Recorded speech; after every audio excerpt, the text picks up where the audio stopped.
E hoje nós vamos falar um pouco mais sobre a transferência de calor. A gente vai entrar na parte da condução transiente. Eu estou seguindo o livro do Impropério, oitava edição, e esse conteúdo está no capítulo 5. Só para contextualizar, o capítulo 3 do Impropério, ele trabalha a condução unidimensional em regime estacionário, sem geração interna, com geração interna. No capítulo 4, ele avança um pouco na complexidade, trabalhando com a condução bidimensional, ainda em regime estacionário. E no capítulo 5, ele lida com a condução em regime transiente. Bom, ele começa na parte mais simples do capítulo, né, que seria o método da capacitância global. Ele está relacionado nesse método a um sólido que passa por uma súbita mudança em seu ambiente térmico. Então, eu tenho um corpo sólido, ele está a uma determinada temperatura e, de repente, ele é sujeito a uma variação nesse ambiente térmico. Bom, o método da capacitância global é um método mais simples que vai assumir que a temperatura do sólido ela é espacialmente uniforme em qualquer instante de tempo. O que isso significa? Que a temperatura no centro do sólido é aproximadamente a mesma temperatura da superfície do sólido, em qualquer instante de tempo. Então, a temperatura varia ao longo do tempo, mas não varia espacialmente. Isso, uma outra maneira de se colocar isso, né? É que, como a temperatura é espacialmente uniforme, significa que não há gradientes de temperatura no interior do solo. Bom, aí a gente chega num problema, porque como é que a gente avalia a condução de calor pela lei de Fourier? Só que como que eu vou ter uma taxa de calor sem ter um gradiente de temperatura? Como a taxa de calor, né? Seria menos Ka dTdx, para eu ter um dTdx negativo, eu teria que ter uma condutividade térmica infinita. Quando que isso poderia se aproximar? Se a resistência à condução no interior do sólido for muito menor do que a resistência à convecção na superfície. Porque se eu tenho uma resistência à condução muito pequena, quer dizer que o calor passa todinho, né? Então, ele está impondo uma pequena resistência à condução de calor. Então, a condução de calor acontece com muita facilidade. Bom, aí a gente tem que fazer um balanço de energia no sólido. Então, vamos imaginar a situação que é a seguinte: eu tenho um corpo sólido, tá? Que no instante inicial ele estava a uma temperatura TI. E aí, subitamente, ele foi colocado no exemplo aqui, né, em um recipiente contendo um líquido que está a uma temperatura diferente. No desenho, a temperatura do líquido, T infinito, é menor do que a temperatura inicial do sólido. E aí, o que vai acontecer? Como esse sólido foi colocado em contato com um líquido a uma temperatura diferente, ou seja, foi imposta uma mudança na sua condição térmica, a temperatura dele vai passar a mudar ao longo do tempo. Então, no tempo maior ou igual a zero, eu vou ter uma temperatura que depende do tempo. Ambiente de temperatura no sólido, eu não posso usar a equação da difusão de calor, que é aquela equação que rege a condução de calor, aquela equação diferencial de segunda ordem, porque ela está relacionada justamente à distribuição de temperaturas. Então, como que a gente pode fazer para analisar essa quantidade de calor, por exemplo? Então, a gente vai fazer um balanço de energia nesse sólido. A equação geral do balanço de energia é essa daqui: a energia que entra menos a energia que sai, mais a energia gerada, é igual a acúmulo de energia. Está tudo na forma de taxa, né? Então, a taxa de energia que entra, a taxa de energia que sai. Nesse exemplo, como o sólido foi colocado em contato com o fluido que está a uma temperatura mais baixa, nenhuma energia está entrando nele, então só está saindo energia. E também não falou nada a respeito de uma energia sendo gerada ali dentro. Então, o balanço de energia fica igual a isso daqui: menos a energia que sai é igual a energia acumulada. Ou seja, a energia acumulada, que dá o gradiente de temperatura ao longo do tempo, ela tem que ser negativa, porque o meu sólido vai perder calor. Bom, esse calor está saindo do sólido por convecção, uma vez que ele está em contato com o líquido. Então, a lei que rege a convecção seria a lei de resfriamento de Newton. Então, H, AS, T menos T infinito. H é o coeficiente convectivo, AS é a área superficial do sólido, T é a temperatura instantânea do sólido, menos T infinito, que é a temperatura da superfície.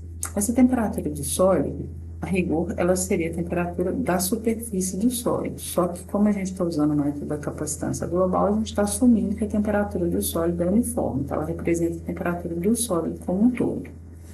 Energia acumulada, ou VC dt. O é a densidade do sólido, V é o volume, C é o calor específico. Como ele é sólido, o calor específico, a pressão constante, Cp, é igual ao calor específico a volume constante, Cv, então Cp é igual a Cv, que a gente chama simplesmente de C, calor específico. E dt é a derivada temporal da temperatura. Para resolver melhor essa equação, a gente define uma variável θ, que é o excesso de temperatura, que representa o quê? A diferença de temperatura em relação à temperatura do fluido. Então, T menos T infinito. Então, a equação do balanço de energia ela pode ser reescrita. Então, menos HAS, T menos T infinito, θ. E o dt é igual a dθ dt. Por quê? Porque T infinito é constante. Então, derivando isso daqui, o dθ dt é igual a dt dt. Então, a equação fica escrita dessa maneira. A gente pode fazer separação de variáveis. Então, aqui primeiro, né, colocou esse termo aqui, ρVC, dividido por HAS. Então, dθ dt é igual a menos θ. E faço a separação de variáveis. Passo o θ para cá, o dt para lá. Como esses termos podem ser assumidos constantes ao longo do tempo, a minha equação fica essa. A integral é uma integral definida. Então, o θ, né, está indo desde o θ inicial, que seria Ti menos T infinito, até um θ final, ou θ no instante de tempo que a gente quer ter, e o tempo de 0 a t. Então, a integral de dt dt seria ln. Então, ln do inicial, e t menos 0, simplesmente o t. Aí o menos passou para o lado de cá. Essa equação permite que eu consiga determinar para um dado o tempo, né, necessário para atingir uma determinada temperatura. Se eu quiser reescrever essa equação, em termos isolando-se o θ, eu acho a temperatura para um dado instante de tempo. Então, é a mesma equação escrita de maneiras diferentes. Com essa equação, eu determino o tempo necessário para atingir uma determinada temperatura. Com essa equação de baixo, eu determino a temperatura após o intervalo de tempo, ou no instante de tempo desejado.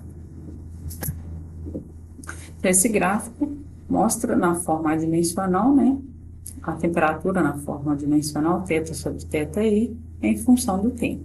Então, mostra que a temperatura está caindo ao longo do tempo. De tempo térmica. Então, o que seria essa constante de tempo térmica? Seria ρVC dividido por 1 sobre HA, que é 1 sobre HA é a resistência térmica à convecção, da resistência à transferência de calor por convecção.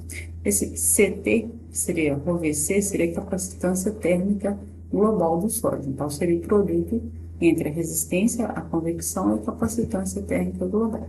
Esse gráfico está mostrando o seguinte, olha, à medida que eu aumento essa constante de tempo, ou seja, eu avanço nesse sentido, eu estou provocando uma resposta mais lenta do sólido a mudanças em seu ambiente térmico, ou seja, para atingir uma determinada temperatura, eu estou gastando um tempo cada vez maior. Então, isso pode ser conseguido aumentando-se a resistência à convecção, o que faz sentido, porque se eu estou aumentando a resistência à convecção, eu estou provocando uma dificuldade maior para o sólido perder calor. Ou então, aumentando a capacitância térmica global do sólido, ou seja, estou acumulando mais energia ali dentro dele, daí ele vai ter mais dificuldade para mudar a sua temperatura. Um parâmetro que é muito importante para ser determinado é a energia total. Por quê? O meu sólido está perdendo calor ao longo do tempo. Essa quantidade de calor que ele está perdendo, uma quantidade de calor em watts. Se eu quiser saber a energia total que ele perdeu ao longo do tempo, eu tenho que integrar essa taxa em dt, tá? energia total vai ser integral do calor ao longo do tempo. Esse calor ele é perdido por convecção, então ele seria simplesmente HA vezes a diferença de temperatura, que é esse θ. Então eu teria que integrar. Como a gente já tem a expressão do θ em função do tempo, basta jogar isso aqui dentro. Então tá aqui, ó, θ seria θi vezes a exponencial disso tudo, dt. E o resultado é esse daqui. É importante o seguinte, colocar os limites de integração, porque seria isso daqui no tempo t menos isso daqui no tempo zero. E esse, quando a exponencial de zero é 1, é esse termo menos esse daqui. Esse aqui, em geral, é menor. Tá? Então, se a gente esquece de colocar os limites de integração, coloca simplesmente t, o resultado dá errado. Então, essa daqui seria a quantidade total de energia que o corpo perdeu para o ambiente, para o fluido, né, no caso. Pode ser visto também na forma de um balanço de energia. Bom, o calor que saiu é igual à quantidade de energia acumulada. Só repetindo meu desenho. O que acontece? A análise ela foi feita considerando-se que a temperatura do fluido era inferior à temperatura do sólido, ou seja, o sólido estava perdendo calor para o líquido que está aqui dentro. Agora, se eu tivesse a situação inversa, quer dizer, um sólido sendo aquecido, então esse sólido foi colocado em um ambiente mais quente, por exemplo, uma estufa. O que ia acontecer? A energia interna do sólido ia aumentar. Então, o balanço de energia seria a energia que entra é igual à energia acumulada, porque antes era menos a energia que sai é igual à energia acumulada. E no caso, a energia que entra seria o quê? H área vezes a diferença de temperatura. E no caso, a temperatura do líquido maior do que a temperatura do sólido. Então, tem infinito menos T.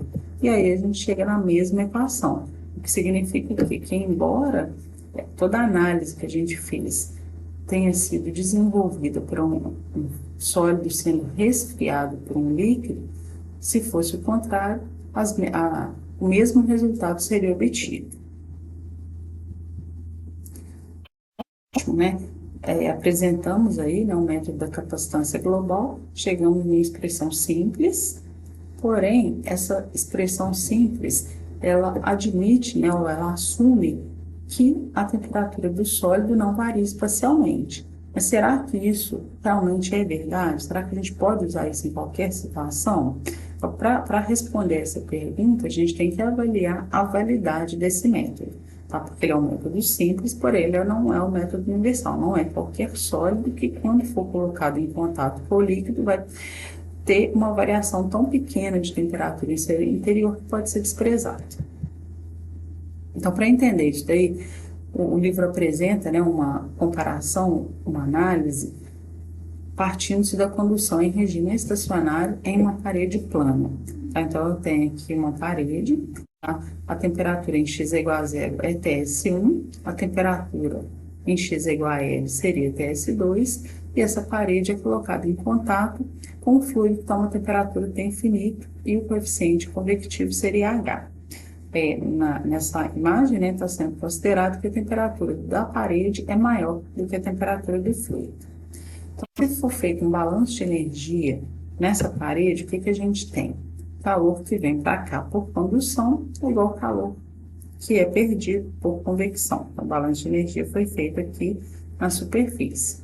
Então, ó, a taxa de calor por condução, Ka sobre L vezes a diferença de temperatura, é igual ao calor perdido por convecção, HA TS2 menos T infinito. A gente pode reagrupar os termos dessa equação, então, na forma de uma variação de temperatura, uma razão entre variações de temperatura. Então, TS1 menos TS2 dividido por TS2 menos T infinito. Isso vai ser L sobre Ka sobre 1 sobre HA, que na verdade é a resistência térmica à condução dividido pela resistência térmica à convecção. Se a gente cortar a área, eu acho HL sobre K. Esse parâmetro é adimensional, tá? E ele recebe o nome de BO. Então, o BO é um dos adimensionais da transferência de calor, e nesse caso, ele vai desempenhar um papel fundamental nos problemas de condução que envolvem efeitos convectivos na superfície. Ele pode ser interpretado, quando a gente olha essa razão aqui, como a razão entre a queda de temperatura no sólido e a diferença de temperatura entre a sua superfície e o fluido, a sua superfície externa e o fluido. Então, essa diferença de temperatura dividido por essa diferença de temperatura. Pode ser interpretado também como razão entre as resistências térmicas, ou seja, a razão entre a resistência térmica à condução e a resistência térmica à convecção. O que a gente percebe, então? Quanto menor for o número de BO, menor vai ser a resistência térmica à condução, ou seja, menor a diferença entre TS1 e TS2. Porque, na verdade, é o seguinte, se o BO for muito menor que 1, eu tenho uma pequena resistência térmica à convecção quando comparado à resistência térmica à convecção, ou seja, eu teria uma pequena diferença de temperatura que está condizente com a hipótese que a gente fez no método da capacitância global. Então, a hipótese, né, seria razoável de uma distribuição de temperaturas uniforme no interior do sólido. Vamos analisar aqui agora parede plana, tá? Só voltar aqui na figura, porque é importante mostrar isso daqui. Então, se eu tenho um número de BO muito pequeno, eu tenho uma pequena diferença de temperatura. Se eu tenho um BO aqui da ordem de 1, eu tenho essa diferença de temperaturas aproximadamente igual a essa. E se o BO é muito maior do que 1, essa diferença de temperatura é grande, porém, essa daqui já é bem pequena. A temperatura da superfície que é próxima da temperatura do fluido que está escoando. Bom, então, para analisar melhor isso, vamos considerar uma parede plana, tá? Essa daqui, que ela está uma temperatura TI e ela está imersa em um fluido que tem uma temperatura, ou seja, a parede vai perder calor para o fluido. Então, o livro apresenta aqui essa figura que tem 3 situações distintas. Em todas elas, ele vai assumir que a condução é unidimensional e a transferência de calor ocorre somente na direção X. Qual que é o nosso objetivo, ou o nosso problema, né? Determinar a distribuição de temperaturas, ou seja, a variação de temperatura, tanto com a posição como com o tempo.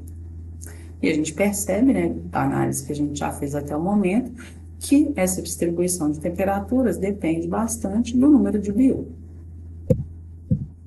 Então, se eu tiver um número de BO muito pequeno, isso é consistente a eu ter pequenos gradientes de temperatura na parede. Então, se eu pego essa imagem aqui, ó, o BO bem menor do que 1, o que vai acontecer?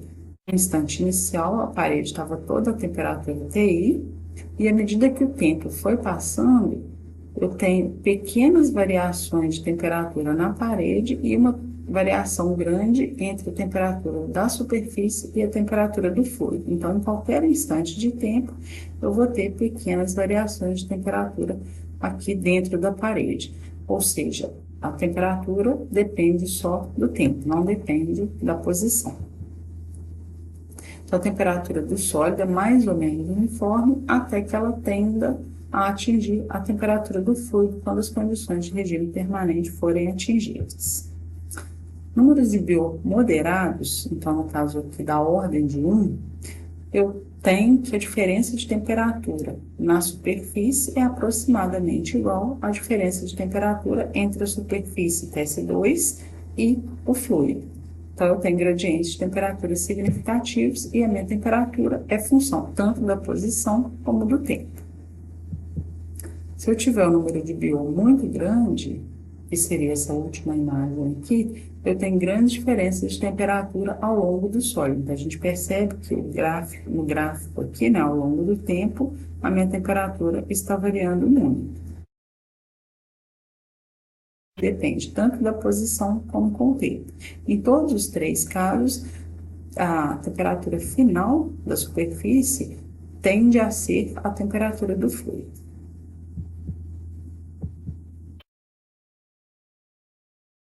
Já percebeu, né, que para o método da capacitância global poder ser aceito, eu tenho que ter pequenos números de BIO. Mas número de BIO pequeno, isso é muito relativo. Pequeno para uma pessoa pode ser bem diferente do pequeno para outra. Então, é importante ter uma definição. Tá? Além disso, né, por que a gente precisa dessa definição? Porque, como o método da capacitância global é um método bem simples, a opção seria ou usar o método da capacitância global ou partir para uma análise numérica. Então, como o método da capacitância global é muito simples, ele deve ser preferido. Então, a gente tem sempre que calcular o número de BIO para avaliar se ele é pequeno ou não. Então, o que é o número de BIO? HLC sobre K. A gente tinha trabalhado, né, com uma parede que tem uma espessura L. Mas essa espessura L é se eu tiver uma parede, mas se meu sólido for, por exemplo, uma esfera. Então, é importante definir esse comprimento característico. Esse comprimento característico ele é dado com uma razão entre o volume do corpo e a área superficial, ou seja, a área de contato da superfície com o fluido. E a literatura recomenda que, se o número de BIO for inferior a 0,1, eu posso usar o método da capacitância global.